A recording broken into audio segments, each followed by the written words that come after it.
What's going on, everyone? Welcome back to the channel. And today I'm going to be recapping UFC Fight Night Noche, Grasso vs. Shevchenko. We've got a lot to talk about, so let's get into it.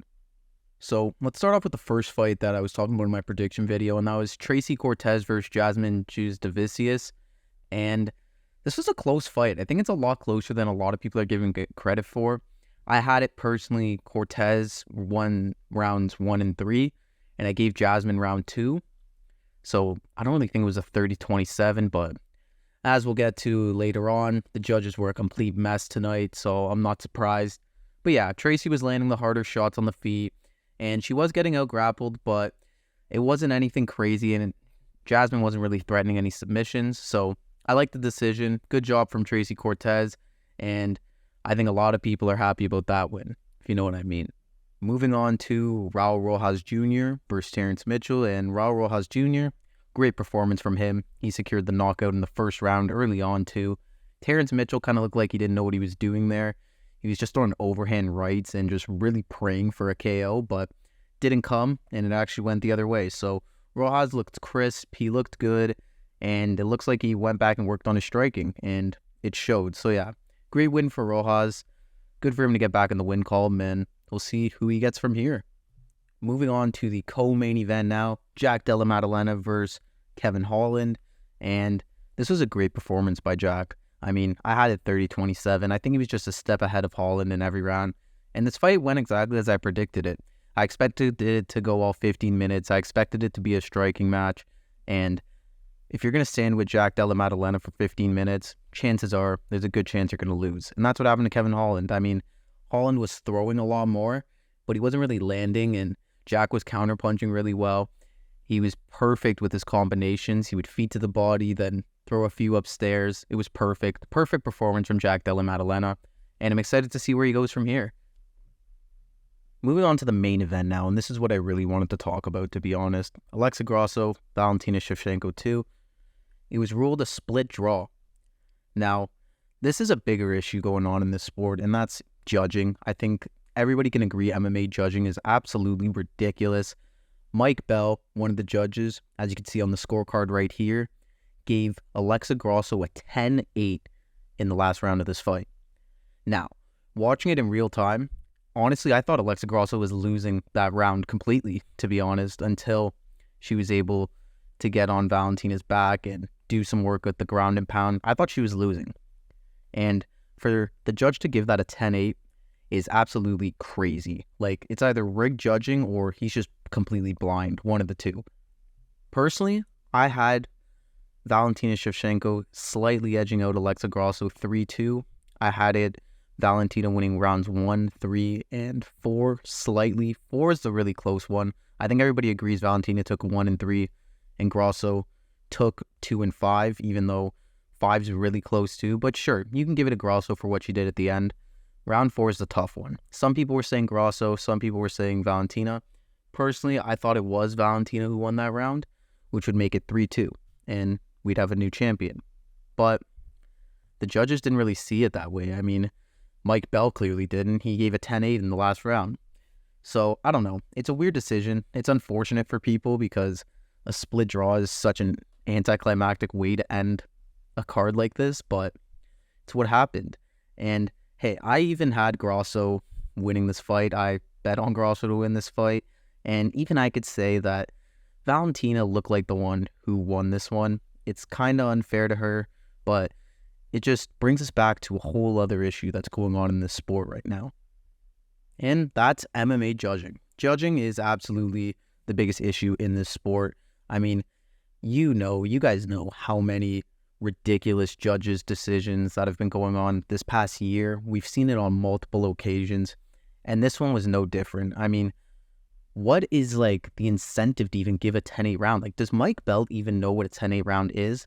Because if he does, there's no way he'd be giving that in the last round.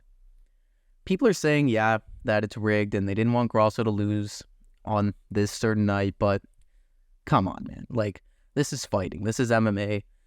You can't just give people the short end of the stick because you want to. I mean, sure, the UFC can, I guess, because they have that much power, but it's kind of a shitty thing to do when you have two fighters that have worked their asses off to be there and put in tremendous amount of work in order to succeed, and to end it in a split draw like that and honestly have a highway robbery, it's brutal, it's criminal.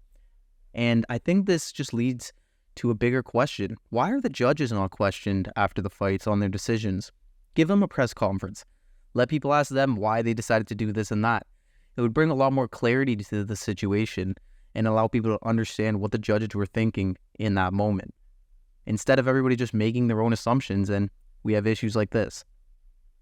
Overall, though, the judges' scorecards were ridiculous, but this was still a very close fight. I think that Grasso did very well. I think Valentina did well. She wasn't as clumsy. She wasn't making too many mistakes. She was super sharp with her boxing. She was operating behind her jab a lot, which did give Grasso trouble at different points of this fight. Grasso, once again, found a lot of success once she went to southpaw. At the beginning of the fight, she opened up an orthodox, and Valentina was ripping to the body once again. So it's good to see that Grasso made that adjustment. Valentina, perfectly landing takedowns throughout the fight, did really well in that aspect, but she got close to getting caught in a couple of different submissions. I mean, Grasso had an ankle lock at the end of the round, which really was never going to go through, but it happened.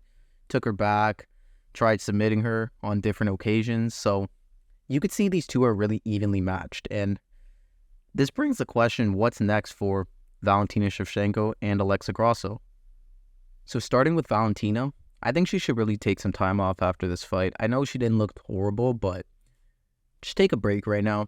You don't have the championship. You're not obligated to fight anytime soon. So why do so? I say she goes, takes a break for about 9-10 months, maybe build some muscle, put on some weight, and go up to bantamweight and claim that division. There's no real star there. There's no real standout fighter that's going to dominate for years to come like Amanda Nunes. And I think Valentina could be that fighter for that division. Be a two-time, two-weight division champion. I think that would be perfect for her. And should Amanda Nunes ever decide to come out of retirement, we can get that lovely trilogy fight. So yeah, that's what I would say Valentina Shevchenko should do next. As for Alexa Grasso, I mean, she has a contender to face. And to be honest, I think that's going to have to be Erin Blanchfield at this point. I think this is the fight that makes the most sense. Blanchfield, of course, is coming off that victory against Taila Santos. And Taila Santos was really the big, tough competitor that we wanted to see Erin fight before she goes for the title. And she won. So yeah, book Alexa Grasso versus Erin Blanchfield. I think that's a closer fight than a lot of people are going to think, because Grasso is so good off of her back, and should Erin want to take her down, she's still going to have issues down there, and I think Grasso's a much better striker. So yeah, that'll be a fun fight, and that's definitely what they should do next. Move away from this Valentina stuff, give it time, maybe these two could fight in the future again, but for right now, it's whatever. Let it be something in the past and move on. That's going to do it for this video, though. Let me know what you guys think in the comments. We all know how brutal the judging is. Hopefully, it can get better. I doubt it, though.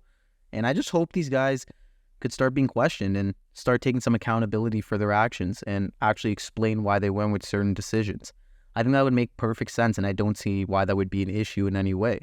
And it would just provide clarity to the situation and let us know what the judges are thinking, so we don't have these crazy thoughts of rigged scorecards or things like that.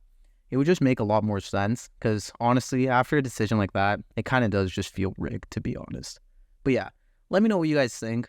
I want to thank you guys again for watching another one of my videos. If you liked it, please subscribe.